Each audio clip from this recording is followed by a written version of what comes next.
Hello और नमस्ते दोस्तों, आपका बहुत-बहुत स्वागत है मेरे यूट्यूब चैनल पे। इस वीडियो में हम लोग डिस्कस करने वाले हैं जो इनसाइट आईएएस की जो करंट अफेयर मैगज़ीन है नवंबर 2022 की, उसको हम लोग डिटेल में डिस्कस करेंगे। तो चलिए हम लोग शुरू करते हैं। तो जो पहली न्यूज़ है वो है नाद प्रभु केम्पेगौड़ा के बारे में। तो हम लोग अभी देख लेते हैं इसका कॉन्टेक्स्ट क्या है। तो अभी हुआ है क्या कि जो प्रधानमंत्री हमारे नरेंद्र मोदी हैं, उन्होंने जो नाद प्रभु केम्पेगौड़ा है, उनकी जो स्टैच्यू है, जिसको स्टैच्यू ऑफ प्रॉस्पेरिटी भी बोला जाता है, उसको उन्होंने उद्घाटन किया केम्पेगौड़ा इंटरनेशनल एयरपोर्ट जो बेंगलुरु में है, वहाँ पे इसका उद्घाटन किया। इसका जो वज़न है वो 220 टन है और यहाँ पर आप उनकी जो पिक्चर है वो देख सकते हैं। ये देखिए जो पिक्चर है वो नाद प्रभु केम्पेगौड़ा जी की है। तो ये जो स्टैच्यू है उसके बारे में ये बोला जाता है कि जो वर्ल्ड बुक ऑफ रिकॉर्ड्स है उसने ये बोला है कि ये first and tallest bronze statue of A founder of A city है। मतलब किसी भी सिटी के जो फाउंडर हुए हैं आज तक, उसमें ये पहला और सबसे लंबा जो ब्रॉन्ज स्टैच्यू है वो ये बनाया गया है। अब इस स्टैच्यू के बारे में थोड़ा सा डिटेल में जाने तो जो राम वांजी सुतार हैं, जिन्होंने स्टैच्यू ऑफ यूनिटी जो गुजरात में है और जो स्टैच्यू ऑफ महात्मा गांधी जो बेंगलुरु के विधानसभा में है, वहाँ पे वहाँ पे जो स्टैचू है दोनों, उनको जो डिज़ाइन किया था वो राम वांजी सुतार ने ही किया था और वो एक पद्म भूषण अवार्डी भी रह चुके हैं। तो अगर आपको नाम पूछा जाए कि किन्होंने इस स्टैचू को डिज़ाइन किया था, तो आप इसका नाम याद रखिएगा, राम वांजी सुतार है। तो अब बात करें केम्पेगौड़ा जी के बारे में, तो ये एक 16वीं सदी में इनका जन्म हुआ था और ये एक चिफ्टन थे जो कि उस समय की जो विजयनगर साम्राज्य था उसके अंदर एक लीडर थे। और इनको जो श्रेय दिया जाता है कि जो बेंगलुरु शहर आज हम लोग देखते हैं उसका इन्होंने फाउंडेशन रखा था 1537 ईस्वी में। इसके साथ साथ इनको जो जो वोकलिगा कम्युनिटी है जो कि ओल्ड मैसूर में मेनली डोमिनेंट है, वहाँ पे इनका बहुत इनको माना जाता है, इनकी एक तरह से पूजा की जाती है। तो उनकी अचीवमेंट्स की बात करें तो अगर हम उनकी सोशल इविल्स के अगेंस्ट में अगर उनकी अचीवमेंट देखें, तो यहाँ पर लिखा हुआ है कि he abolish the practice of cutting the fingers of the left hand of an unmarried woman during custom known as Bandi Devaru. तो यहाँ पर उन्होंने ये यहाँ पर एक कस्टम हुआ करता था जो बंदी दवारू के नाम से जाना जाता है उस कस्टम को। तो वहाँ उसमें क्या किया जाता था कि जो अनमैरिड वुमन होते थे, उसको जो लेफ्ट हैंड की जो फिंगर्स थी उसको काट दिया जाता था। तो इन्होंने उस चीज़ को रोक लगा दी थी। अगला इंफ्रास्ट्रक्चर के क्षेत्र में इनका देखें तो he is also known as to have developed around 1000 lakes in the city to cater to drinking and agricultural needs। तो इनका जो योगदान माना जाता है कि इन्होंने जो सिटी है उसमें 1000 लेक्स को इन्होंने डेवलप कराया था, ताकि जो पीने का पानी की जो ज़रूरतें हैं और साथ साथ जो कृषि की ज़रूरतें हैं उसको पूरा किया जा सके। लिटरेचर के क्षेत्र में देखें तो यहाँ पे लिखा हुआ है the ruler knew multiple languages besides Kannada and even authored a Yakshagana play in Telugu named Ganga Gangaru Vilasa. तो थोड़ी-सी प्रोनंसिएशन में अगर दिक्कत आपको लगे तो उसके लिए मैं माफ़ी चाहता हूँ, क्योंकि ऐसी प्रोनंसिएशन ही है और मैं चूँकि हिंदी भाषी हूँ तो थोड़ी-सी ये जो कन्नड़ भाषी इसमें टर्मिनोलॉजीज़ है तो उसमें थोड़ी-सी मुझे प्रोनंसिएशन में दिक्कत हो सकती है, तो उसमें प्लीज़ माइंड ना करें। तो यहाँ पर लिखा जा रहा है कि उन्होंने उनको बहुत सारी भाषाओं का ज्ञान था और इसके साथ-साथ उन्होंने एक यक्षगान जो नाटक होता है तेलुगु में, उसको भी इन्होंने लिखा था। तो चलिए अब चलते हैं हम लोग अपने नेक्स्ट आर्टिकल पे। यहाँ पे लिखा हुआ है where does India stand on anti superstition and black magic legislation. तो ऐसा है कि हम लोग अभी भी जानते हैं कि इंडिया के कई सारे क्षेत्रों में जहाँ पर आदिवासी है या फिर पिछड़ा इलाका है, तो वहाँ पे अभी भी पुराने रीति रिवाजों को माना जाता है और कहीं कहीं पे तो इतनी मतलब पिछड़ापन है और इतना मतलब रूढ़िवादी लोग हैं कि वो लोग अभी भी जो ह्यूमन बलि है वो भी अभी परफॉर्म किया जाता है कहीं पे कहीं कहीं पे। तो उसी चीज़ को यहाँ पर कॉन्टेक्स्ट बना के यहाँ पर न्यूज़ दी गई है कि यहाँ पर जो केरला है हमारा राज्य, वहाँ पे दो जो औरतें थी उनको बलि दिया गया। तो इस चीज़ को लेके जो वहाँ की रूलिंग जो सीपीआईएम की गवर्नमेंट है, उसने ये कहा है कि हमें एक नई कानून की ज़रूरत है ताकि इस तरह के जो सुपरस्टिशियस जो प्रैक्टिसेज हैं तो उन चीज़ों को कर्ब किया जा सके। तो हम लोग अब देख लेते हैं यहाँ पे prevalence of superstitious killings in India. तो यहाँ पे एनसीआरबी का डेटा दिया हुआ है कि according to NCRB data for 2021 6 deaths were linked to human sacrifices while witchcraft was the motive for 68 killings. तो यहाँ पर एनसीआरबी के अनुसार जो 2021 का डेटा है उसमें बोला गया है कि ह्यूमन सेक्रीफाइसेज यानी कि जो मानव बलि होती है उसके कारण 6 डेथ्स रिपोर्ट की गई हैं, और जबकि जो 68 जो मर्डर हुए हैं या फिर किलिंग्स हुई हैं वो विच क्राफ्ट के लिए हुई है, जिसको हम लोग बोल सकते हैं एक तरह से कि डायन जो प्रथा लोग मानते हैं उस चीज़ के चलते 68 लोगों की हत्या कर दी गई। अब यहाँ पे दिया हुआ है legal provisions against superstitions in India. तो हम अगर भारत में बात करें तो अभी इसके सुपरस्टिशन के खिलाफ कितने लीगल प्रोविजंस हैं उसके बारे में यहाँ पर डिटेल दिया गया है। तो यहाँ पर देखिए दिया हुआ है कि there are no nation wide legislations to deal with superstitious practices. Certain sections of the Indian penal code enlist penalties applicable for such incidents. तो यहाँ पर साफ साफ बोला गया है कि कोई भी नेशन वाइड लेजिस्लेशन अभी नहीं है इंडिया में जो कि सुपरस्टिशियस प्रैक्टिसेस जो होती हैं उनसे डील किया जा सके, जैसे कि मानव बलि या फिर जो फिंगर काटने की प्रथा थी, और या फिर सती प्रथा को भी आप एक तरह से बोल सकते हैं, और जो डायन की प्रथा जो बोलते हैं डायन, ये औरत डायन है उसको खिलाफ उन लोग किलिंग कर देते हैं। तो इस तरह की चीज़ें हैं उनके खिलाफ अभी भारत में कोई भी नेशन वाइड लेजिस्लेशन नहीं है। हाँ ये है कि जो इंडियन पेनल कोड है हमारा आईपीसी, उसके कुछ सेक्शंस के अनुसार इन सारी चीज़ों के ऊपर पेनल्टी दी जाती है। अब यहाँ पर आर्टिकल 51A और एच की बात हो रही है of the Indian constitution makes it a fundamental duty for Indian citizens to develop a scientific temper humanism and the spirit of inquiry and reform. तो हमारे जो भारतीय संविधान है उसमें जो फंडामेंटल ड्यूटी है, तो उसमें जो आर्टिकल 51A का एच है वो साफ साफ ये बोलता है कि ये एक फंडामेंटल ड्यूटी है हर एक इंडियन सिटीजन का कि वो साइंटिफिक टेम्पर डेवलप करे, ह्यूमनिज्म का कॉन्सेप्ट डेवलप करे, और साथ साथ जो स्पिरिट ऑफ इंक्वायरी और रिफॉर्म है वो लेके आए अपने नज़रिए में।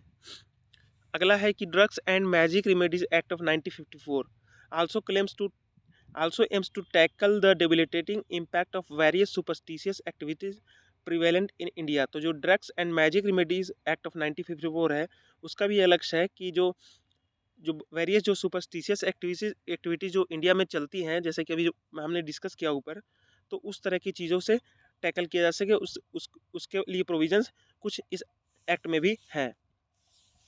अब स्टेट स्पेसिफिक लॉज के बारे में बात करें, अभी हमने पूरे भारत के संदर्भ में बात की, अब स्टेट स्पेसिफिक लॉज के बारे में बात करते हैं। तो यहाँ पर बिहार के बारे में दिया गया है कि the prevention of which practices act 1999। तो यहाँ पर जो पहला स्टेट है बिहार, उसने ये कानून बनाया है the prevention of which practices act 1999। तो इसके बारे में आप याद रखिएगा कि इंटरव्यू में पूछा जा सकता है या फिर मेंस में भी अगर क्वेश्चन आए तो आपको ये सारे एग्जांपल्स आप कोट कर सकते हैं, जिससे आपको एक्स्ट्रा मार्क्स जो है वो आप फेच कर सकते हैं। नेक्स्ट यहाँ पे बोला गया है झारखंड इन 2001 the prevention of which practice act. उसके 2 साल बाद देखिए झारखंड ने भी ये कानून बनाया जिसको the prevention of which practice act बोला जाता है। महाराष्ट्र ने भी कुछ किया है, Maharashtra prevention and eradication of human sacrifice and other in human evil and Aghori practices and black magic act 2013 which band the practice of human sacrifice in the state. तो महाराष्ट्र ने भी ये कानून पास किया जिसका आप नाम यहाँ पर देख सकते हैं। उसके अनुसार इन्होंने मानव बलि की जो प्रथा है वो स्टेट में बैन कर दिया है।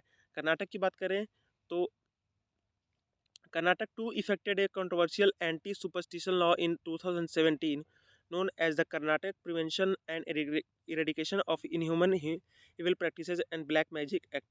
तो कर्नाटक ने भी 2017 में इस तरह का एक कानून पास किया है। अब जुडिशियल प्रेसिडेंस की बात करें, मतलब इस मामले में जुडिशरी ने क्या किया है, तो यहाँ पर लिखा हुआ है कि in 2019 a district court in Chandigarh sentenced a man to life imprisonment till his natural death for brutally slitting the throat of a 4-year-old girl in the name of human sacrifice. तो ऐसा हुआ था कि जो एक आदमी था उसने अपने 4 साल की जो बच्ची थी उसके गला काट के इसने हत्या कर दी थी, और वो उसने मानव बलि प्रथा के नाम पर ऐसा किया था। तो इसके चलते जो डिस्ट्रिक्ट कोर्ट है चंडीगढ़ में उसने 2019 में उस आदमी को लाइफ इम्प्रिजनमेंट की सज़ा दी थी। तो इस मामले में जुडिशरी का भी हमें एक देखा जा रहा है कि इसने भी पेनल्टीज लगाई है। नेक्स्ट हम लोग देख सकते हैं कि need for a country wide anti superstition black magic act. तो यहाँ पर जो ज़रूरत बताई जा रही है कि एक पूरे भारत में एक पैन इंडिया लेवल पे एक एक्ट लाया जाए, एक ऐसा लेजिस्लेशन लाया जाए जिससे इन सारी चीज़ों को बैन किया जा सके। तो यहाँ पर दिया जा रहा है कि violates right to equality and right to life under article 14 and 21 of the Indian constitution respectively. चूँकि कॉन्स्टिट्यूशन के अंतर्गत जो भी आता है उसके अंदर हम लोग को डील करना होता है, तो इसमें यहाँ बोला जा रहा है कि इंडियन कॉन्स्टिट्यूशन में भी ये बोला गया है कि जो राइट टू ये जो सुपरस्टिशन के नाम पर जो भी किया जाता है वो राइट टू इक्वलिटी के को वायलेट करता है, और साथ साथ जो राइट टू लाइफ है आर्टिकल 14 और आर्टिकल 21 के अंदर, उसको भी ये वायलेट करता है। नेक्स्ट यहाँ पे दिया हुआ है negative effects on public order and health of citizens, creates a sense of fear and insecurity. तो ऐसा है कि जब मानव बलि की प्रथा जब तक समाज में रहेगी तो इससे हर व्यक्ति डरा हुआ रहेगा कि पता नहीं किसको इस चीज़ का शिकार बना लिया जाए। विच हंटिंग के नाम पर किसी को भी शिकार बनाया जा सकता है। तो इस तरह की चीज़ें से क्या होता है कि जो पब्लिक ऑर्डर है और जो हेल्थ है सिटीजन्स के, उस पे ऊपर निगेटिव इफेक्ट पड़ता है। तो इस चीज़ को देखते हुए यहाँ पर बोला जा रहा है कि इन कारणों के चलते हमें एक जो पैन इंडिया लेजिस्लेशन की ज़रूरत है, जो सुपरस्टिशन से लड़ सके या उसे डील कर सके। नेक्स्ट है कि यहाँ पर रीजन्स फॉर सच प्रैक्टिसेस। अब हमें ये रीजन जानना है कि आखिर ये सब प्रैक्टिसेस क्यों हैं, अभी भी चल रही हैं हमारे जो इतनी आधुनिक समाज में भी अब भी ये प्रैक्टिसेस क्यों चल रही हैं। तो यहाँ पर दिया गया है superstitious cultural beliefs and religious practices. तो यहाँ पर बोला जा रहा है कि जो सुपरस्टिशियस कल्चरल बिलीफ्स है एंड रिलीजियस प्रैक्टिसेस, तो हम लोग जानते हैं कि जो पुराने रीति रिवाज होते हैं उनके प्रति लोगों में इतना सम्मान होता है कि वो उसको चेंज नहीं करना चाहते, यहाँ तक कि उसको क्वेश्चन भी नहीं करना चाहते। वो बस जान लेते हैं कि ऐसा है तो ये बिल्कुल सही चीज़ है और हमारे पुरखों से चला आ रहा है, तो इसमें गलत कुछ नहीं हो सकता और हमें इसको क्वेश्चन नहीं करना है, इसको जैसे है वैसे ही मानना है। तो इस अप्रोच के चलते, इस नज़रिए के चलते ये चीज़ें अभी भी समाज में बनी हुई हैं। नेक्स्ट बोला जा रहा है कि unscientific practices such as quackery and faith healing. इसमें यह बोला जा रहा है कि जो अनसाइंटिफिक जो प्रैक्टिसेस, तो जो unscientific practices such as quackery and faith healing, इसमें ये बोला जा रहा है कि जो अनसाइंटिफिक प्रैक्टिसेस जैसे कि क्वैकरी में क्या होता है कि नीम हकीमी जिसको बोल सकते हैं, जिसमें अच्छे से नॉलेज ना हो, जिसमें अच्छे से एनालिसिस ना हो, उस तरह की दवाओं का प्रयोग बिना कुछ जाने पहचे, उसको हम लोग क्वैकरी बोलते हैं। और जो फेथ हीलिंग है उसमें ये होता है कि हम लोग बिना मेडिसिन का यूज़ किए हुए सिर्फ प्रार्थनाओं के जरिए हम लोग सोचते हैं कि उसको सही कर सकते हैं, किसी भी जो हेल्थ प्रॉब्लम है या फिर मेंटल इशू है कुछ भी, वो हम सिर्फ जो फेथ हीलिंग है उसके ज़रिए, प्रार्थना के ज़रिए हम उसको सही कर सकते हैं। तो यहाँ पर ये जो कारण है वो बताए जा रहे हैं। अगला है पैट्रियार्कल नॉर्म्स। पैट्रियार्कल नॉर्म्स में बोल सकते हैं कि जो पैतृक की सोच है हमारी, उसके चलते भी ये इन चीज़ों को बहुत ज़्यादा बढ़ावा मिलता है। जैसे कि आपने देखा होगा कि जो डायन वगैरह के जो केसेस हैं वो अक्सर उसमें महिलाएं ही टारगेट की जाती हैं। तो ये एक पैट्रियार्कल जो नॉर्म्स है वो इसके लिए जिम्मेदार हैं। नेक्स्ट बोला जा रहा है कि attempts to take land and property और when women refuse sexual advances. तो कई जगह ऐसा होता है कि जैसे कि वो कोई औरत है, वो लेडी है जो विधवा है या फिर अकेली है, तो कई लोगों की नज़र होती है उसकी प्रॉपर्टी पे और कितने तो उससे सेक्सुअल फेवर भी लेना चाहते हैं। तो उसके चलते अगर अगर वहाँ पे वुमेन अगर अपने जिद पे अड़ी रहती है कि मैं ऐसा नहीं करूँगी या फिर वो इनकार कर देती है, तो उनको टारगेट किया जाता है कि इनको विच हंटिंग करके, इनको किलिंग करके या फिर किसी भी तरीके से इन पे लांछन लगा के उनको रास्ते से हटा के, इस तरह की चीज़ों को जो उनकी ज़मीन पे कब्जा है या फिर किसी तरह से क्या अपने फ़ायदे के लिए उसमें उनका इस्तेमाल किया जाता है। नेक्स्ट है कि यहाँ पर कंक्लूजन की बात की जा रही है कि ब्रिंगिंग लेजिस्लेशन। तो यहाँ पर जो लेजिस्लेशन की बात की जा रही है, जल्द से जल्द इसको लाना चाहिए। तो यहाँ पर बोला जा रहा है कि coupled with efforts to increase awareness among the masses through information campaigns. तो यहाँ पर बोला जा रहा है कि जो यहाँ पर बहुत ज़्यादा ज़रूरी है कि यहाँ पर एक लेजिस्लेशन लाया जाए और साथ साथ जो अवेयरनेस है, जो जनता में अवेयरनेस लानी चाहिए कि इस तरह की जो सुपरस्टिशियस जो एक्टिविटीज़ है उनसे कोई फ़ायदा नहीं है और इनका कोई बेस नहीं है, ना ही इनके कोई प्रॉफिट देखे गए हैं। तो इस मामले में जब तक जागरूकता नहीं फैलाई जाएगी तब तक इस तरह की जो एफर्ट्स हैं वो हमारे पूरी तरह से रंग नहीं लाएंगे और सिर्फ लेजिस्लेशन के माध्यम से ये पूरा नहीं किया जा सकता। नेक्स्ट है कि roping in community religious leaders to debunk the myths surrounding such practices. तो ऐसा है कि हम लोग जानते हैं कि जो धर्म गुरु हैं या फिर कोई संप्रदाय के जो हेड हैं, तो वो उनका बात लोग सबसे ज़्यादा मानते हैं। तो अगर इस चीज़ में उनकी मदद ली जाए और उनको ये कन्विंस किया जाए कि आप अपनी जो आपके अंदर जो संप्रदाय के जो फॉलोवर्स हैं उसके उनको आप बताएं कि इन तरह की चीज़ों की अब मानने की कोई ज़रूरत नहीं है, इसकी कोई आधार नहीं है कि इससे कोई फ़ायदा होता है, तो इस चीज़ में बहुत जल्दी कामयाबी मिल सकती है। तो ये हमने पूरा आर्टिकल डिस्कस किया सुपरस्टिशियस एक्टिविटीज़ के बारे में। अब हम लोग नेक्स्ट आर्टिकल पे चलते हैं जो कि है ASHA workers vision for India at 100। तो यहाँ पर आशा वर्कर को लेके एक जो विजन है उसके बारे में बात की जा रही है। तो इसमें देखिए कंसर्न क्या है, concerns of an ASHA worker about rural health services. तो इस आर्टिकल में जो कॉन्टेक्स्ट है वो पहले हम लोग डिस्कस कर लेते हैं कि इसमें जो बताया गया है कि एक आशा वर्कर जो है, जब इंडिया के 100 साल पूरे होंगे इंडिपेंडेंस के, तब वो इंडिया को किस तरीके से देखना चाहेगी, इंडिया में क्या देखना चाहेगी, इंडिया को किस स्वरूप में देखना चाहिए, वो इस मामले में ये आर्टिकल है। तो यहाँ पर जो concerns of an article Asha worker about rural health services है, उसके बारे में बताया गया है कि लैक ऑफ इन्फॉर्मेशन। तो जो आशा वर्कर्स हैं वो चूँकि ग्राउंड लेवल पे जुड़ी होती हैं और उनके पास टेक्नोलॉजी भी ज़्यादा नहीं होती है, तो उनके पास जो इन्फॉर्मेशन की एक्सेस होती है वो लिमिटेड होती है, और इस मामले में उनके पास जो और फिर इन्फॉर्मेशन जो आवश्यक इन्फॉर्मेशन होनी चाहिए वो नहीं हो पाती है। तो इसके चलते यहाँ पे इशू देखने को मिल रहा है। और यहाँ पर बोला जा रहा है कि preoccupied with the fear of separation and quarantine, ASHA workers were accused of getting the local scot during the COVID 19 pandemic. तो जब पैंडेमिक आया था तो वहाँ पे आशा वर्कर्स की जो रोल थे वो बहुत ज़्यादा बढ़ गए थे, क्योंकि ग्राउंड लेवल पे जो थे वो यही सबसे ज़्यादा एक्टिव जो स्टाफ बोल सकते हैं वो हेल्थ सेक्टर में वो आशा वर्कर्स ही थे। तो चूँकि वहाँ पर उस समय बहुत ज़्यादा फियर का माहौल था, तो आशा वर्कर के ऊपर बहुत सारे जो एलिगेशंस हैं वो लगाए जाते हैं कि इन्होंने अच्छे से जो चीज़ों को मैनेज नहीं किया ग्राउंड लेवल पे। तो उसका एक जो कारण है वो लैक ऑफ इन्फॉर्मेशन, इसको हम लोग बोल सकते हैं। कम्युनिकेशन की बात करें तो communication channels of communication between the government and the rural population needs to be robust. तो हम लोग जानते हैं कि जो आशा वर्कर्स हैं उनके पास उतनी टेक्नोलॉजी नहीं होती है, जिससे कि वो जो हायर लेवल पे जो हेल्थ सर्विसेज के जो स्टाफ हैं या फिर आप ऑफिसर्स बोल सकते हैं, उनसे वो टच में अच्छे से नहीं रह पाती है। तो जिससे जो पॉलिसी जो ऊपर से हम लोग को इम्प्लीमेंट करना होता है ग्राउंड लेवल पे, उस चीज़ को अच्छे से हम लोग इम्प्लीमेंट नहीं कर पाते हैं, जिसमें आशा वर्कर्स का बहुत ही इंपॉर्टेंट रोल होता है। तो इसके लिए ये बहुत आवश्यक है कि हम उनके कम्युनिकेशन जो चैनल है उसको हम लोग रोबूस्ट करें, जिससे कि जो इन दोनों के बीच में कम्युनिकेशन है गवर्नमेंट और जो हायर अथॉरिटीज़ के और आशा वर्कर्स जो ग्राउंड लेवल पे हैं, उन दोनों के बीच में कम्युनिकेशन अच्छे से हो सके, ताकि जो हेल्थ रिलेटेड जो इंफ्रा है और सर्विसेज है उसको मजबूत किया जा सके ग्राउंड लेवल पे। नेक्स्ट है लैक ऑफ रिसोर्सेज। तो यहाँ पर बोला जा रहा है कि जो medical facilities are understaffed and lack adequate equipment for basic life saving procedures like deliveries, HIV testing kits, ETC. तो लैक ऑफ रिसोर्सेज की बात तो हम अक्सर हर जो पब्लिक इंस्टीट्यूशन है वहाँ पे देखने को मिलता है।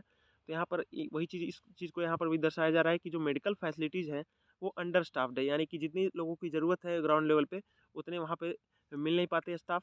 और इससे क्या होता है कि जो बाकी स्टाफ्स होते हैं उन पे बर्डन बढ़ जाता है और उनके अंदर मोटिवेशन की कमी हो जाती है। तो इस चीज़ को यहाँ पर एड्रेस किया गया है कि इस चीज़ को ध्यान दिया जाए। और एक और चीज़ बोली जा रही है कि lack of adequate equipment for basic life saving process like deliveries, HIV testing kits, ETC. तो हम लोग जानते हैं कि जो एचआईवी का जो संख्या है वो बढ़ती जा रही है, और साथ साथ जो डिलीवरीज होती है अब वो ज़्यादातर जो डिलीवरी होती है अब वो इंस्टीट्यूशनल में होती है, यानी कि हॉस्पिटल्स वगैरह में अब डिलीवरी ज़्यादा होने लगी है। तो उसमें क्या होता है कि वहाँ पे इक्विपमेंट अगर की कमी हो जाएगी तो जो स्टाफ उस चीज़ को हैंडल कर रहा है तो उनको बहुत ज़्यादा समस्याओं का सामना करना पड़ता है। और कई बार तो इक्विपमेंट या फिर स्टाफ की कमी के कारण अगर किसी की मौत हो जाती है अनफॉर्चुनेट तरीके से, तो वहाँ पर आप देख सकते हैं कई बार रिपोर्ट्स आती है कि डॉक्टर पे हमला हो जाता है, स्टाफ पे हमला हो जाता है, जिसके कारण इन लोगों की जो मोटिवेशन है उस पर बहुत ज़्यादा इम्पैक्ट पड़ता है। इनकी जो साइकोलॉजिकल हेल्थ है और ये बहुत ही प्रेशर में अपने आप को फील करते हैं। तो इस चीज़ को एड्रेस करने के लिए यहाँ बोला जा रहा है कि स्टाफ की पूर्ति की जाए, साथ साथ जो इक्विपमेंट्स ज़रूरी होते हैं उसको यहाँ पर पूर्ति किया जाए। की इश्यूज फॉर आशा वर्कर्स। तो यहाँ पर आशा वर्कर के लिए जो की मुद्दे हैं, महत्वपूर्ण मुद्दे हैं, उसको यहाँ पर दर्शाया जा रहा है। There are two critical issues for ASHA workers. तो यहाँ बोला जा रहा है कि दो क्रिटिकल इशू हैं आशा वर्कर के लिए। पहला है they are not having a fixed income for their work.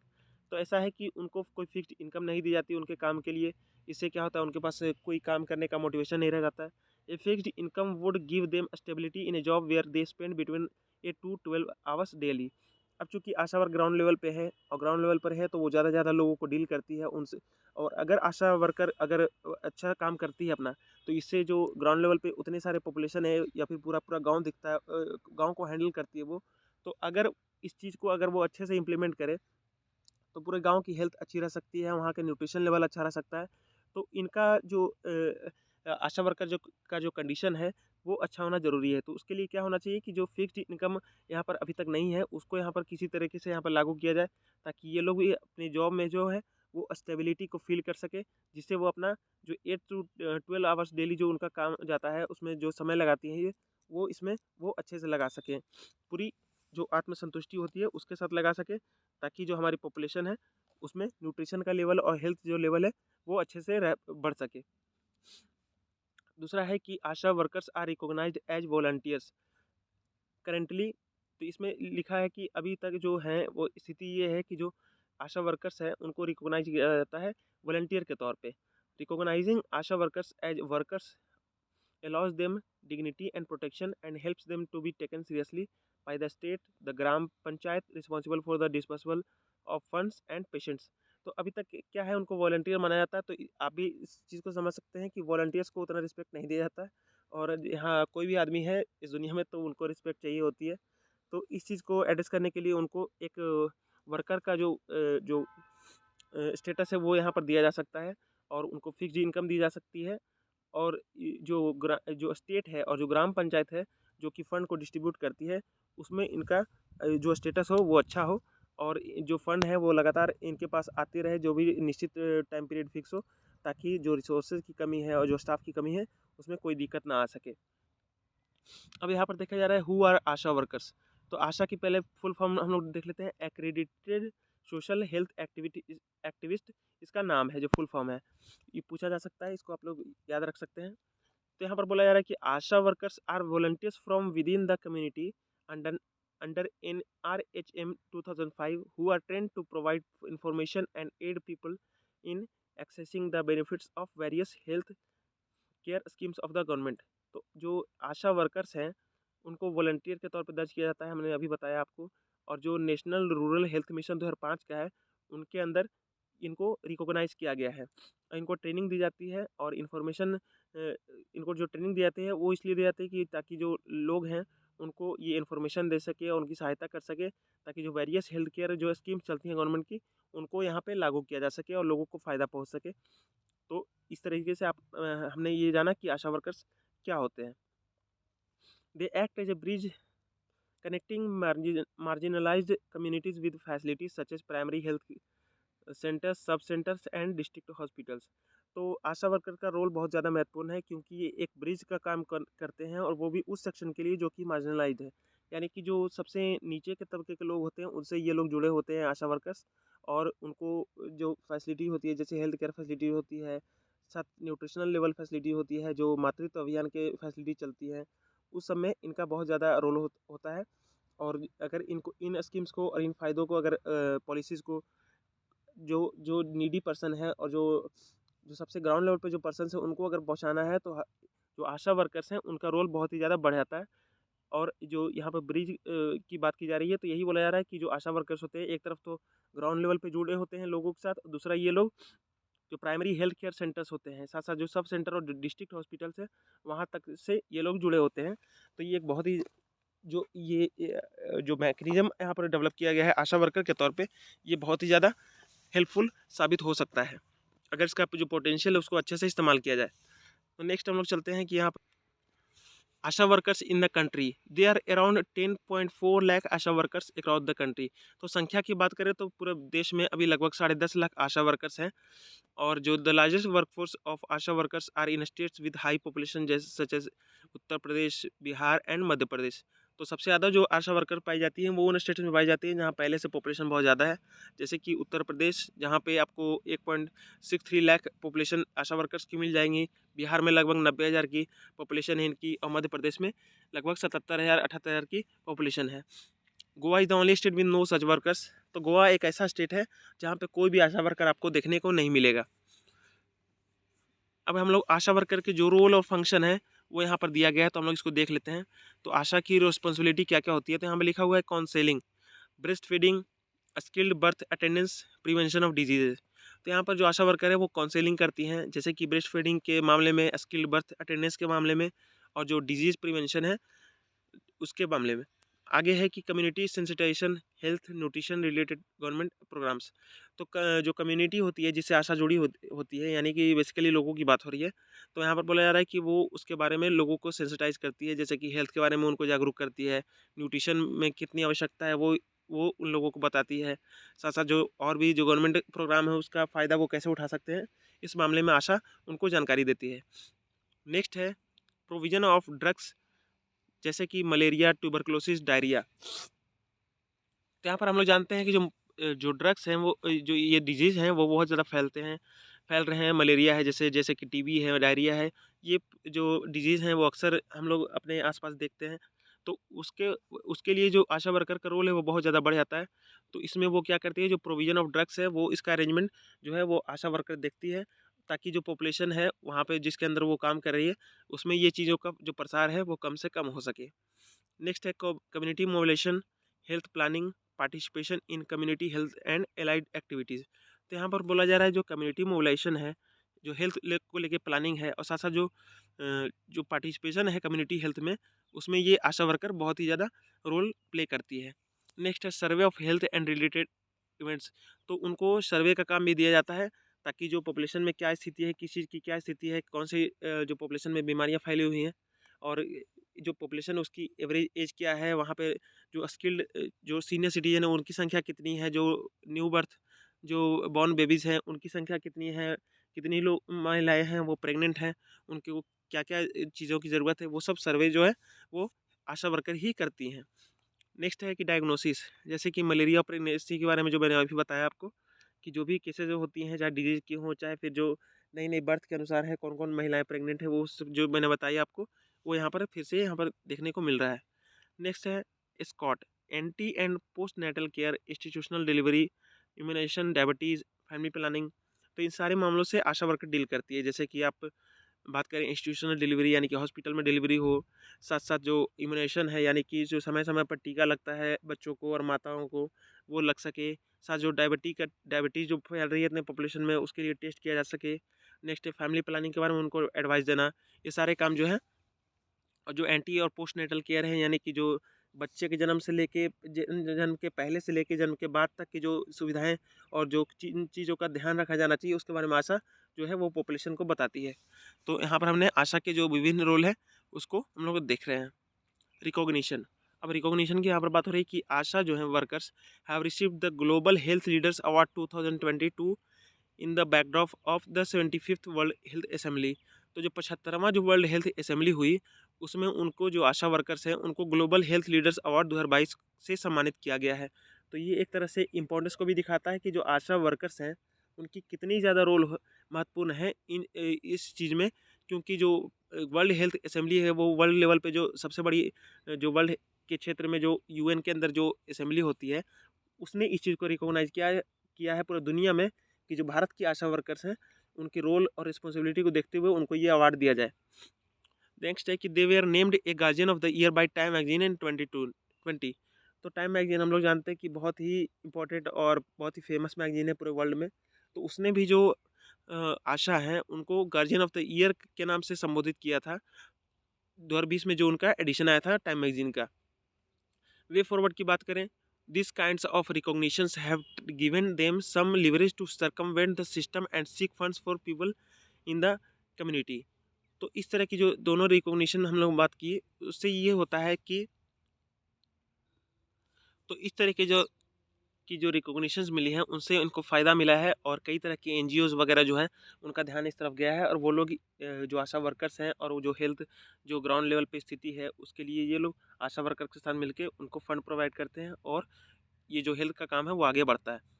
Next है कि giving ASHA workers due recognitions would help them to work on the ground and connect with people. तो यहाँ पर बोला जा रहा है कि अगर आशा वर्कर को उनकी ड्यू रिकॉग्निशन दी जाती है यानी इनकी जो सम्मान और जो स्टेटस उनको मिलना चाहिए अगर वो मिलता है तो ये लोग और भी ज़्यादा अच्छे तरीके से काम करते हैं और जो पीपल के साथ जो कनेक्टिविटी है इनकी और ज़्यादा बढ़ती है। ASHA workers are most crucial for government's idea of preventive health care. तो जो प्रिवेंटिव हेल्थ केयर की बात की जाती है जैसे कि कोई बीमारी हो उससे पहले ही उसको जांच करके और उसकी जो संभावना है उसको ख़त्म कर दिया जाए उसको प्रिवेंटिव हेल्थ केयर बोलते हैं। तो उस मामले में जो गवर्नमेंट का जो ये आइडिया है कि वह हम लोग प्रिवेंटिव हेल्थ केयर के क्षेत्र में के मामले में आगे बढ़ें, जो हमारा अप्रोच हो हेल्थ में वो अब प्रिवेंटिव हो जाए यानी कि बीमारी होने से पहले ही हम लोग उसको ऐसा कर दें कि बीमारी हो ही ना। तो उस मामले में जो है वो आशा वर्कर का बहुत ज़्यादा रोल है। तो इस चीज़ को देखते हुए हमें आशा वर्कर के लिए और भी कदम उठाने होंगे ताकि जो स्थिति है वो ग्राउंड लेवल पे बदल सके। जो नेक्स्ट आर्टिकल वो ये है, how is India planning to end child marriage. तो चाइल्ड मैरिज जो है वो अभी भी इंडिया में प्रेवेलेंट है। वो शायद हम लोग को नहीं दिखता है क्योंकि हम लोग जिस समाज में रहते हैं उस समाज में शायद इन चीज़ों की जो संख्या है वो बहुत कम हो गई है। लेकिन अभी भी जो आदिवासी इलाके हैं और जो पिछड़े इलाके हैं जहाँ पे उतनी जागरूकता नहीं है आई है, जहाँ पे हिली एरियाज़ हैं, तो वहाँ पे अभी भी हम लोग को चाइल्ड मैरिज देखने को मिलता है। तो उसी चीज़ के को लेके यहाँ पर ये जो है वो करंट अफेयर बनाया गया है। अभी कॉन्टेक्स्ट की बात करें तो इसमें ये बोला जा रहा है कि यूएनएफपीए और यूनिसेफ जो है ग्लोबल प्रोग्राम, तो जो चाइल्ड मैरिज को ख़त्म करने के लिए उन्होंने एक टीम भेजी थी इंडिया में। तो वो इंडिया में घूमकर ये पता लगा रही है कि कौन कौन से जो स्टेट इंटरवेंशंस हैं उसने चाइल्ड मैरिज के जो प्रिवेंस है, यानी चाइल्ड मैरिज के जो मामले देखने को मिलते हैं उसमें क्या कमी आई है और किस तरीके से जो स्टेट ने कदम उठाए हैं उससे इन मामलों में कमी देखने को मिल रही है। तो चाइल्ड मैरिज की बात करें तो marriage solemnised between two people where the female is below the age of 18 years और the male is below the age of 21 years.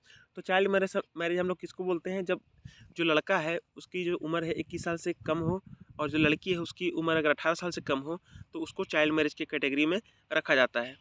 अब status of child marriage in India, अब इंडिया में child marriage की क्या स्थिति है उसकी report यहाँ पर दी गई है कि यूनिसेफ कहता है कि with on third of all cases India is home to the largest number of child brides in the world। तो जितने भी केसेस वर्ल्ड में पाए जाते हैं उसकी एक तिहाई अकेले इंडिया में पाई जाती है। while there has been a decline in the incidence of child marriage nationally from 54% in 1992 to 1993 to about 23% in 2020 to 2021। तो यहाँ पर बोला जा रहा है कि हालांकि इसमें चाइल्ड मैरिज में जो है वो बहुत ज़्यादा कमी देखने को मिली है। जैसे कि पहले जो 1992-93 की बात करें तो उस समय 54% जो पॉपुलेशन थी वो चाइल्ड मैरिज करती थी, जबकि अभी की स्थिति अगर 2020-21 की बात करें तो लगभग 23% जो पॉपुलेशन है वो अभी भी चाइल्ड मैरिज के अंतर्गत आ जाती है। And in nearly all states the pace of change remains low specially for girls in the age group 15 to 18 years. तो यहाँ पर बोला जा रहा है कि जो हालांकि जो पेस ऑफ जो चेंज है वो बहुत ज़्यादा स्लो है, यानी कि जो कमी आनी चाहिए और भी तेज़ी से आनी चाहिए। और खासकर जो 15 से 18 साल की एज जो ग्रुप जो है वहाँ पे सबसे ज़्यादा चाइल्ड मैरिज को देखने को मिल रहा है। तो इस चीज़ को कैसे सुधारा जाए कि जो 18 के बाद ही है वो लड़की की शादी हो, क्योंकि अधिकतर जो चाइल्ड मैरिज होती है वो 15 से 18 साल के बीच में होती है। तो इसी चीज़ को यहाँ पर यूनिसेफ पॉइंट आउट कर रहा है। नेक्स्ट है pandemic has increase the incidences of child marriage. अब यहाँ पर देखिए अगर कोरोना की बात करें तो वहाँ पर अगर इम्पैक्ट देखने को अगर मेंस में क्वेश्चन पूछा जाता है तो हम लोग ये बोल सकते हैं कि pandemic has increase the instances of child marriage. तो एक चीज़ हम लोग ये बोल सकते हैं, साथ साथ हमने पढ़ा था कि जो कोरोना है उसके चलते जो डोमेस्टिक वायलेंस है उसके भी केसेस बढ़े थे। तो मैं जस्ट आपको एक आइडिया दे रहा हूँ। तो यहाँ पर बोला जा रहा है कि जो pandemic has increase the instances of child marriage की जो केसेस है वो इस कोरोना महामारी के दौरान बढ़े हैं। नेक्स्ट बोला जा रहा है child marriage is more prevalent in rural areas than in urban areas. तो रूरल एरियाज में जो केसेज हैं चाइल्ड मैरिज की वो बहुत ज़्यादा है, 48% लगभग ये केसेज रूरल एरियाज में है, जबकि अर्बन एरियाज में 29% पॉपुलेशन है वो अभी भी चाइल्ड मैरिज के करती है। नेक्स्ट है कि states with large population of tribal poor have a higher prevalence of child marriage. तो जैसे मैंने आपको बताया था कि जो ट्राइबल और जो गरीब आबादी है वो अक्सर वहाँ पे चाइल्ड मैरिज का बहुत ज़्यादा मामले देखने को मिलते हैं। Reasons for the prevalence of child marriage in India. अब इसके कारणों को जब एनालाइज किया गया तो ये बात बताई जा रही है कि लैक ऑफ एजुकेशन क्यों है यहाँ पर, जो इंडिया में इतने ज़्यादा मामले हैं जो चाइल्ड मैरिज के केसेस हैं क्यों हैं। तो बोला जा रहा है कि लैक ऑफ एजुकेशन यानी शिक्षा की कमी। Level of education determines the age of marriage. Around 45% of women with no education and 40% with primary education married before the age of 18। NFHS 4। तो NFHS जो 4 है उसके डेटा के अनुसार यहाँ पर बोला जा रहा है कि जो 45% जो वुमेन है जिनके पास कोई एजुकेशन नहीं थी और जो 40% पॉपुलेशन है जिसके पास सिर्फ प्राइमरी एजुकेशन थी उन्होंने 18 साल से पहले शादी कर ली। तो नेशनल फैमिली हेल्थ सर्वे का ये डेटा है, चौथा नंबर का जो सर्वे है उसका डेटा है। हम लोग कोट कर सकते हैं इसको अपने आंसर राइटिंग में, और साथ साथ जो अगर इंटरव्यू में ऐसे क्वेश्चन पूछ लिए जाए तो हम इसको अच्छे से कोट कर सकते हैं। नेक्स्ट बोला जा रहा है कि पैट्रियार्कल एटीट्यूड्स। तो यहाँ पर जो पैतृक जो पिता वाली सोच है, जो मेल डोमिनेटेड जो सोसाइटी है हमारी, उसका भी यहाँ पर जो सोच है हमारी वो भी यहाँ पर जिम्मेदार है कहीं ना कहीं चाइल्ड मैरिज के लिए। तो यहाँ पर बोला जा रहा है child marriage is often seen as a defence against pre marital sex and the duty to protect the girl from sexual violence and harassment is transferred from father to husband. तो ऐसा है कि हमारे यहाँ जो वुमेन है उनको अक्सर इस चीज़ के मामले में देखा जाता है कि वो हमारे घर की इज्जत है और उसके साथ कोई गलत ना हो जाए। तो यहाँ पर जब जब तक जो लड़की है वो पिता के साथ रहती है तो उसको ये चिंता खाई जाती है कि कहीं इसके साथ कुछ गलत ना हो जाए, तो वो जल्द से जल्द उसकी शादी करके उसको ससुराल भेज देना चाहते हैं ताकि जो इस तरह के लांछन से वो बच सके। तो इसके पीछे कहीं न कहीं हमारी जो जो सोच है, पैतृक सोच है, वो इसके लिए ज़िम्मेदार है, वो यहाँ पर पॉइंट आउट किया जा रहा है। नेक्स्ट है यहाँ पर declining sex ratio. The declining sex ratio has led to the growth of a practice known as atta satta, where a daughter is exchange for a daughter in law irrespective of her age evident in rural parts of northern states। तो यहाँ पर जो sex ratio है वो घटता, जो sex ratio है वो भी इसके लिए जिम्मेदार है।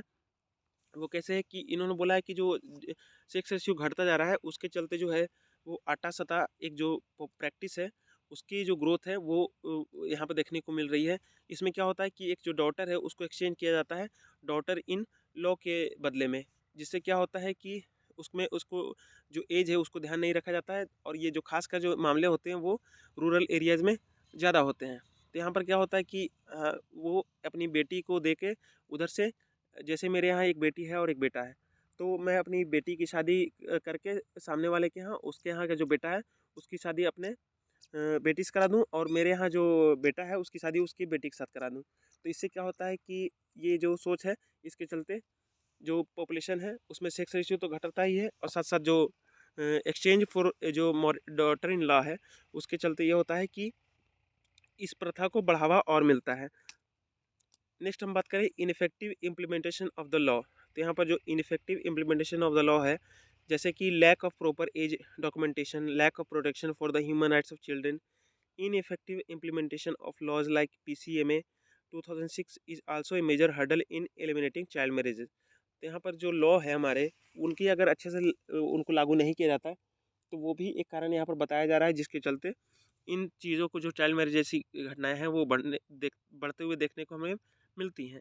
जैसे कि यहाँ पर बोला जा रहा है कि जो प्रॉपर एज डॉक्यूमेंटेशन नहीं होती है, कब इनका जन्म हुआ, कब इनकी जो शिक्षा हुई, ये नहीं रिकॉर्ड किया जाता है। साथ साथ जो lack of protection for the human rights of children, जैसे कि जो चिल्ड्रन हैं उनके जो ह्यूमन राइट्स है उनकी प्रोटेक्शन जो है अक्सर जो अच्छे से नहीं की जाती है, और खासकर ये जो मामले होते हैं वो रूरल एरियाज में ज़्यादा दिखे जाते हैं।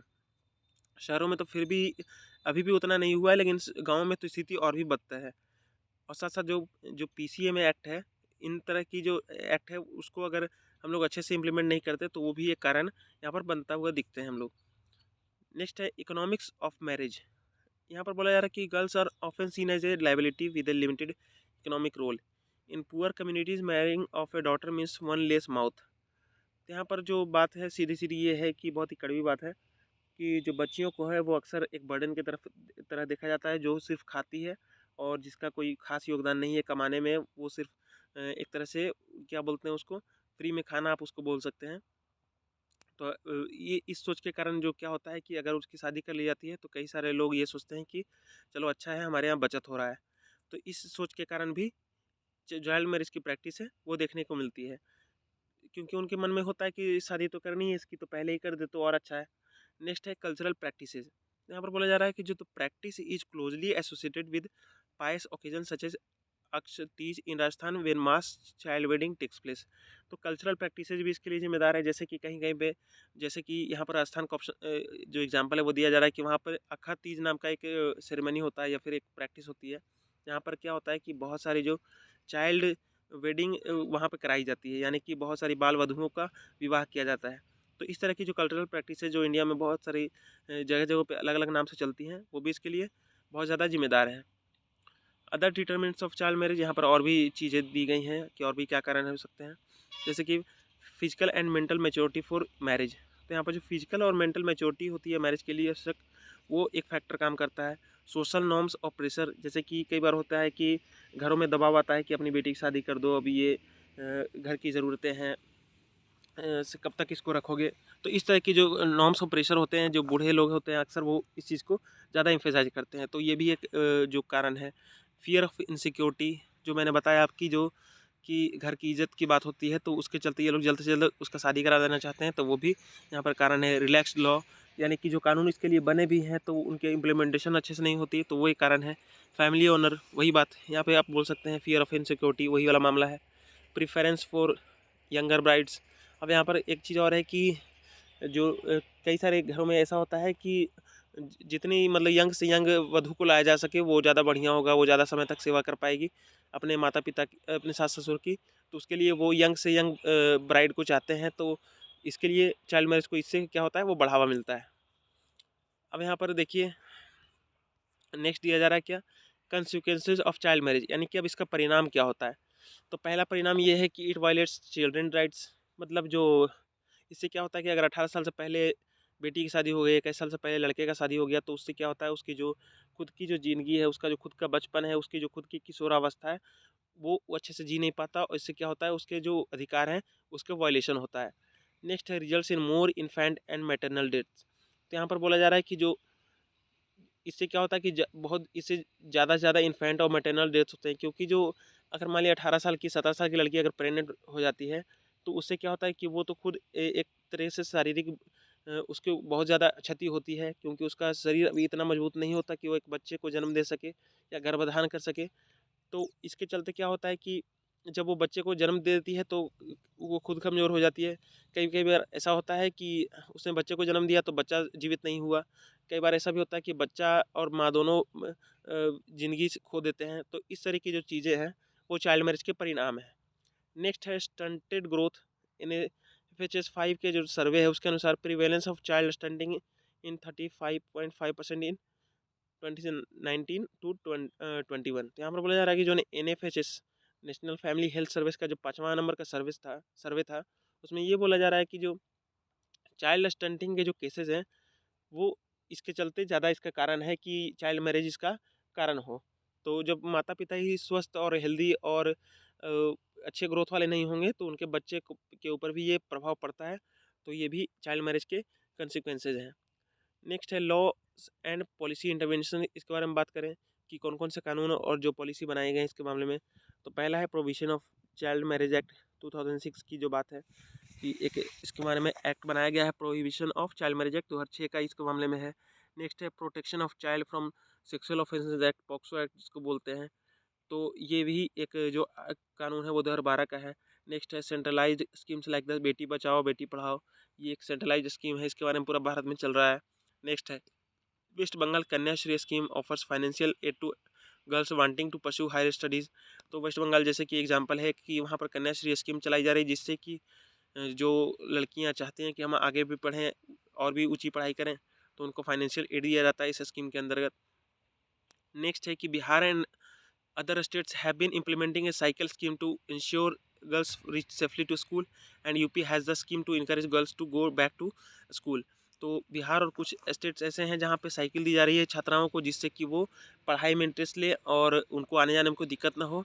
तो इससे क्या हुआ है कि उसका प्रभाव देखा जा रहा है और जो लड़कियां हैं वो अब स्कूल जाने लगी हैं। और यूपी ने एक ऐसा स्कीम चलाया है जिसमें जो ड्रॉप आउट्स जो गर्ल्स हैं जिन्होंने पढ़ाई अपने बीच में छोड़ दी थी, तो उनकी पढ़ाई को कंटिन्यू उनको मेन धारा में फिर से लाया जा सके, उनको ड्रॉप आउट को कैंसिल किया जा सके, उनको फिर से आगे पढ़ने के लिए इंकरेज किया जा सके, उसके लिए यूपी में स्कीम इसके लिए पहले से है। नेक्स्ट है कि raising the legal age of marriage as a tool to curb child marriage. अब यहाँ पर बोला जा रहा है कि अगर मैरिज के जो लीगल एज है उसको बढ़ा दिया जाए तो इससे क्या होगा, चाइल्ड मैरिज को रोकने में मदद मिलेगी। Recently the cabinet has approved increasing the marriage age of women from 18 to 21। If implemented it will bring the age of marriage for both men and women to par. तो यहाँ पर बोला जा रहा है कि अभी जो है 21 साल के लड़का को से नीचे अगर शादी करता है तो उसको चाइल्ड मैरिज माना जाता है। 18 साल की लड़की अगर 18 साल से नीचे की लड़की अगर शादी करती है तो उसको भी चाइल्ड मैरिज माना जाता है। तो अभी क्या बोला जा रहा है कि 21 साल का जो लड़का का एज है तो उस और जो 18 साल की लड़की का जो मिनिमम क्राइटेरिया है, तो 18 साल जो लड़की का है उसको भी 21 साल कर दिया जाए, और लड़का जो पहले से 21 साल वो तो वैसा ही रहेगा। तो दोनों जब 21 साल हो जाएंगे तो ये एक तरह से इक्वलिटी को बढ़ावा देगा, और साथ साथ इससे क्या होगा कि जो चाइल्ड मैरिज की प्रैक्टिस है वो रोकने में काफ़ी हद तक मदद मिलेगी, क्योंकि लोगों को कानून का डर रहेगा और वो ऐसा नहीं चाहेंगे कि उनको किसी तरह के कानूनी झंझट में फंसने की नौबत आए। तो इससे कहीं ना कहीं हेल्प तो होगा ही। अभी कैबिनेट ने इसको अप्रूव कर दिया है। अब जब अगर ये लागू हो जाएगा तब इसका प्रभाव देखने को मिलेगा। नेक्स्ट है how the raising the age will help to curb child marriage. तो यहाँ पर बोला जा रहा है कि जो अगर जो एज है मैरिज की, अगर उसको बढ़ा दिया जाए तो कैसे वो चाइल्ड मैरिज को रोकेगा। यहाँ पर पॉइंट वाइज दिया हुआ है कि पहला है increasing marriage will delay the women's responsibility which is attach to marriage. तो यहाँ पर बोला जा रहा है कि अगर मैरिज की जो एज है उसको बढ़ा दिया जाए तो उससे क्या होगा कि जो वुमेन्स की रिस्पॉन्सिबिलिटी है मैरिज को लेके उसको डिले करने में मदद मिलेगी। जैसे कि marriages come with gender specific responsibilities to women which includes child bearing. तो ऐसा होता है कि जब भी शादी होती है तो उसके साथ साथ वो जल्द से जल्द वहाँ पे उसके जो फैमिली है जो उसके फैमिली में ये भी शुरू हो जाता है कि अब जल्द से जल्द उसके यहाँ किड्स हो जाएं। तो उससे क्या होता है कि जो लड़की है उसके ऊपर चाइल्ड बेयरिंग का उसके ऊपर जो प्रभाव है या फिर उसके ऊपर जो दबाव है वो आने लगता है। Thus increasing the marriage age will delay this responsibility and give a chance to women for self development. तो अगर इस एज को बढ़ा दिया जाता है चाइल्ड मैरिज के एज जो 21 अगर कर दिया जाता है लड़कियों के लिए तो इससे ये होगा कि उनको एक्स्ट्रा टाइम मिल जाएगा जिससे वो सेल्फ डेवलपमेंट पे काम कर सकें। बच्चे तो होते ही रहेंगे। नेक्स्ट है ensure gender equality in the marriage age. यहाँ पर बोला जा रहा है कि अगर एज बढ़ा दिया जाए तो इससे क्या होगा, जेंडर इक्वलिटी आएगी।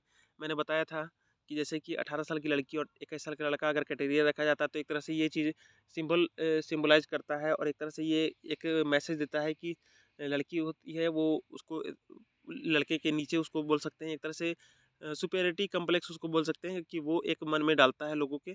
तो अगर बराबर कर दिया जाए तो इससे एक तरह से ये मैसेज जाएगा कि नहीं दोनों बराबर हैं और कानून भी इस तरह से नज़रिए से बिल्कुल बराबर रूप से देखता है। नेक्स्ट है outlaw child marriages and prevent the abuse of minors. तो यहाँ पर बोला जा रहा है कि चाइल्ड मैरिज को जल्द से जल्द इसको ये आउटलॉ कर देगा और जिससे क्या होगा जो माइनर्स के अब्यूज़ होते हैं उसको रोका जा सकेगा।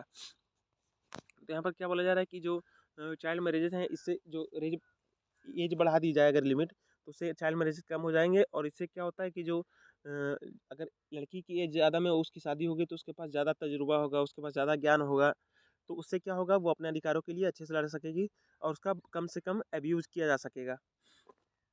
नेक्स्ट है enormous benefits on social and economic fronts.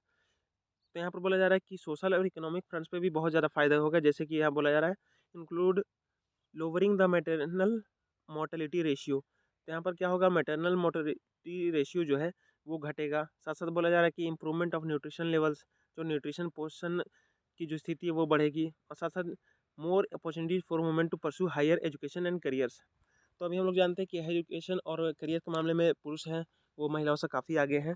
तो इस मामले में जो खाई है दोनों के बीच वो पाटने में मदद मिलेगी।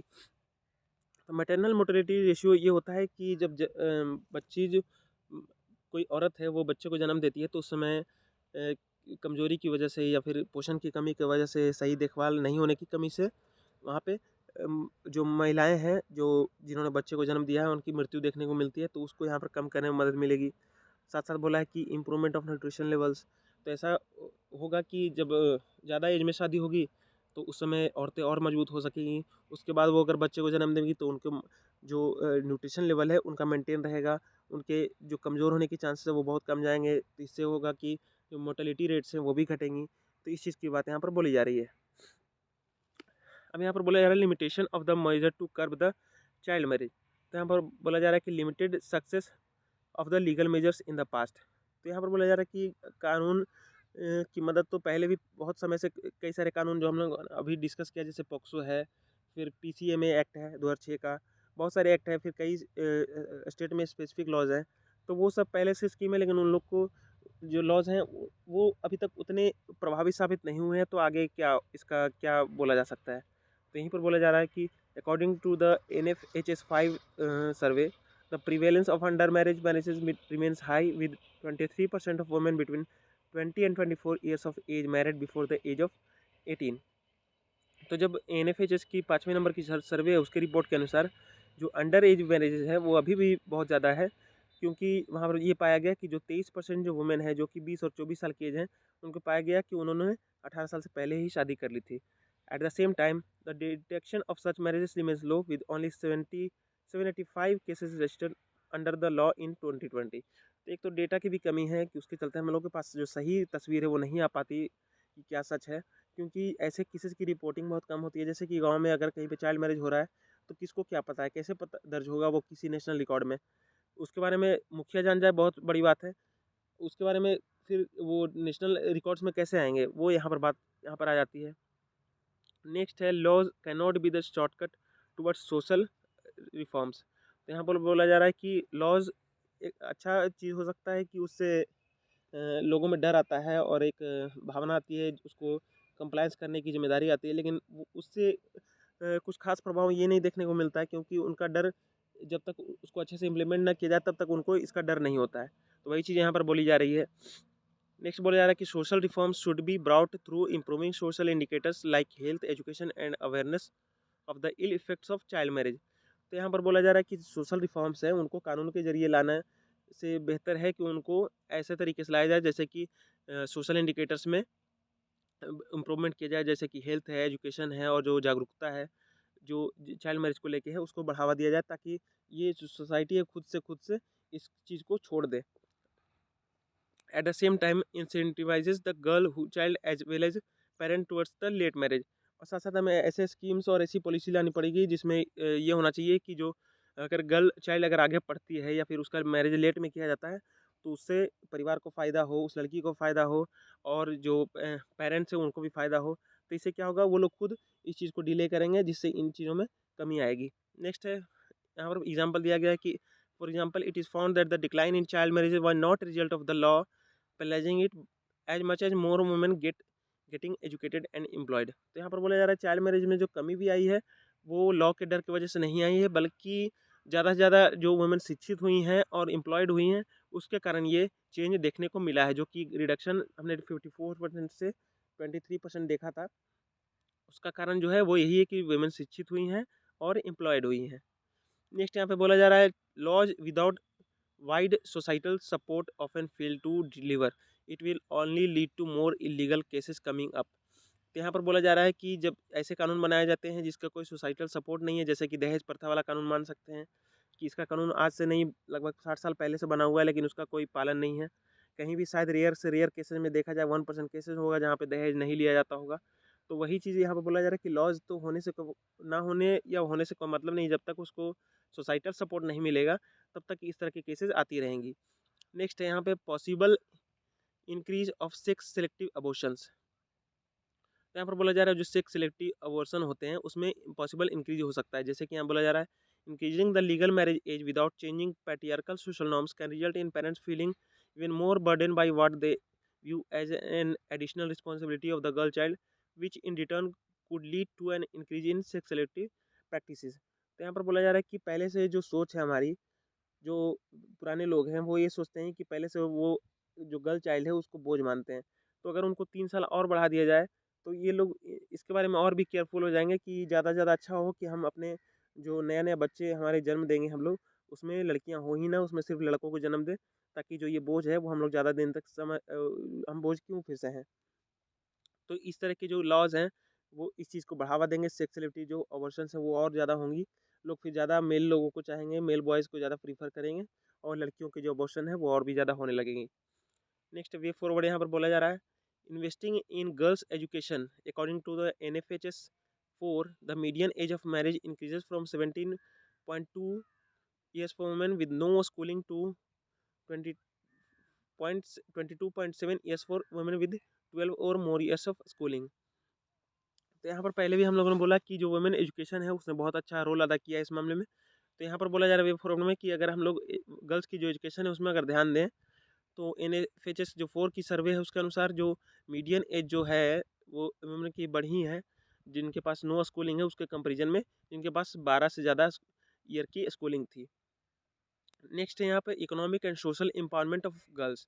तो यहाँ पर बोला जा रहा है जो financial empowerment of women has proven to alter the family structure by giving more role in decision making. तो यहाँ पर बोला जा रहा है कि अगर एक जो गर्ल्स हैं उनकी अगर आर्थिक और सामाजिक सशक्तिकरण किया जाए तो ये यहाँ पर कम कर सकता है। जैसे कि यहाँ बोला जा रहा है कि financial empowerment of women has proven to alter the family structure by giving women more role in decision making. जैसे कि अगर किसी परिवार में आपने आपने भी देखा होगा कि अगर वहाँ की जो वुमेन है वो काम काजी है और वो अपने दम पे कुछ अर्निंग कर रही है, और जिससे उस परिवार में वो जो अर्निंग है वो बहुत इंपॉर्टेंट रोल पर अदा कर रही है, तो इससे क्या होता है कि उस औरत की भी बात सुनी जाती है। तो इसी चीज़ को यहाँ पे बताया जा रहा है। Targeted social and behavioural change community communication SBCC campaigns. तो यहाँ पर बोला जा रहा है कि कैंपेन्स चलाने की ज़रूरत है जिससे कि लोगों में जागरूकता आए। नेक्स्ट बोला जा रहा है ensuring mandatory registration of all marriages, births and deaths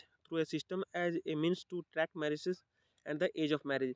तो हम लोग जानते हैं कि अभी भी पूरे डेटा हमारे पास नहीं है, तो यही इसके बारे में यही बोला जा रहा है कि जो जितने भी मैरिजेस होते हैं उसकी मैंडेटरी रजिस्ट्रेशन किया जाए, साथ साथ जितने बर्थ्स होते हैं, जितने डेट्स होते हैं, उसके लिए ऐसा सिस्टम तैयार किया जाए ताकि इन चीज़ों की अच्छी से रिकॉर्डिंग हो सके और इसके अनुसार एनालाइज किया जा सके और अच्छे जो इंपॉर्टेंट डेटा है मैरिज के मामले में उसको ट्रैक किया जा सके। नेक्स्ट बोला जा रहा है कि raising social awareness on health nutrition regressive social norms and inequalities. तो यहाँ पर बोला जा रहा है कि जो सोशल अवेयरनेस है हेल्थ के लेके, न्यूट्रिशन को लेके और जो रिग्रेसिव सोशल नॉर्म्स को लेके और इनइक्वालिटीज़ को लेके उसको बढ़ाया जाए। तो बात वही जागरूकता की हो रही है। नेक्स्ट है child marriage free villages like Odisha which now has over 12,000 such villages. तो इस तरह के कॉन्सेप्ट को बढ़ाया जा सकता है जिससे कि लोगों में बहुत प्राउड की भावना आए। जैसे यहाँ पर उड़ीसा में बोला जा रहा है कि 12,000 ऐसे गांव हैं वहाँ पे जो कि जहाँ की चाइल्ड मैरिज फ्री विलेज है वहाँ पे। जैसे स्वच्छ भारत ODF विलेज है जहाँ पे स्वच्छ भारत से युक्त जो गांव हैं जहाँ पे ओपन डिफिकेशन नहीं होती है, ओपन डिफिकेशन फ्री विलेज है। तो उसी तरह के कॉन्सेप्ट यहाँ पर उड़ीसा में भी चलाया गया जहाँ पर 12,000 ऐसे विलेज हैं वहाँ पर चाइल्ड मैरिज होता ही नहीं है। तो अगर इस तरह के कॉन्सेप्ट को बढ़ाया जाए तो लोगों में एक गर्व की भावना होती है और जिम्मेदारी की भावना होती है कि चलो हम लोग अभी अपने जो गांव है या फिर शहर है उसको चाइल्ड मैरिज फ्री बनाएं। नेक्स्ट है financial incentives to tribals brides for postponing marriages has declined child marriages in Odisha. तो अगर जो ट्राइबल ब्राइड्स चूँकि वहाँ पे ज़्यादा होती है, ट्राइबल्स में ये सब केसेज और पुअर जो लोग हैं हिली एरिया में जो रहते हैं, पिछड़ापन जहाँ पर ज़्यादा है, तो वहाँ पर अगर फाइनेंशियल इंसेंटिव दिया जाए या फिर और भी तरह के सोशल और इकोनॉमिक इंसेंटिव दिया जाए तो वहाँ पर इस तरह के जो चाइल्ड मैरिजेज है वो डिक्लाइन होती हैं। इस चीज़ के प्रूफ उड़ीसा से हम लोग देखने को मिल सकते हैं। उड़ीसा में चूँकि इसका प्रभाव हुआ है तो ये आगे भी जो और भी अगर स्टेट में हम इसको इम्प्लीमेंट करेंगे तो इसका प्रभाव हम लोग देख सकते हैं। नेक्स्ट है शिवराज पाटिल कमेटी रिपोर्ट इन 2011। तो शिवराज पाटिल कमेटी की एक रिपोर्ट है 2011 की, उसके बारे में यहाँ पर बोला जा रहा है कि ensuring that child protection committees and child marriage prohibition officers are doing the job and activating community support groups. तो यहाँ पर बोला जा रहा है जो शिवराज पाटिल की जो कमेटी की रिपोर्ट है 2011 की उसमें ये बोला गया है कि जो चाइल्ड प्रोटेक्शन कमेटी बनी होती है और जो चाइल्ड मैरिज प्रोहिबिशन ऑफिसर्स होते हैं उसको यह देखा जाए कि वो लोग अपना काम अच्छे से कर रहे हैं और जो कम्युनिटी है उसमें अवेयरनेस ला रहे हैं और जो उनके रिजल्ट्स हैं वो हमें देखने को मिल भी रहे हैं। नेक्स्ट यहाँ पर बोला जा रहा है केस स्टडी एक दी गई है केरल कर्नाटका की। यहाँ पर बोला जा रहा है कि percentage of child marriages in Karnataka from 42% इन 2005 to 21.3% in 2019। Several thousand child marriages prohibition officers have been notified in Karnataka and 90,000 local Gram Panchayat members have been oriented to spread awareness of child marriage। तो कर्नाटका के case study है वहाँ पे ये बोला जा रहा है कि जो परसेंटेज ऑफ चाइल्ड मैरिज वहाँ कर्नाटका में है, जो वहाँ पर चाइल्ड मैरिज की जो केसेस हैं वहाँ पर 42% जो थी वो 2005 में थी जिसको घटा के इन्होंने 2019-20 में 21% पे ला दिया, जो कि बहुत अच्छी बात है, बिल्कुल आधी हो गई है 15 साल की एज गैप, 15 साल की जो ड्यूरेशन है उसमें।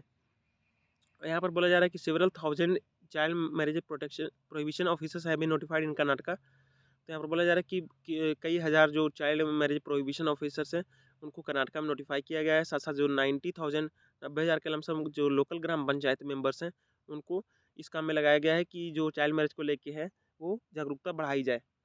अब कंक्लूजन की बात करें तो यहाँ पर लिखा हुआ है one should not address a problem immediately by legislation, one needs to understand the core societal issue. Girls need to get equal opportunity in terms of health education and living. तो यहाँ पर बोला जा रहा है कि लॉ के implementation से अगर काम हो जाता तो फिर बात अच्छी ही होती।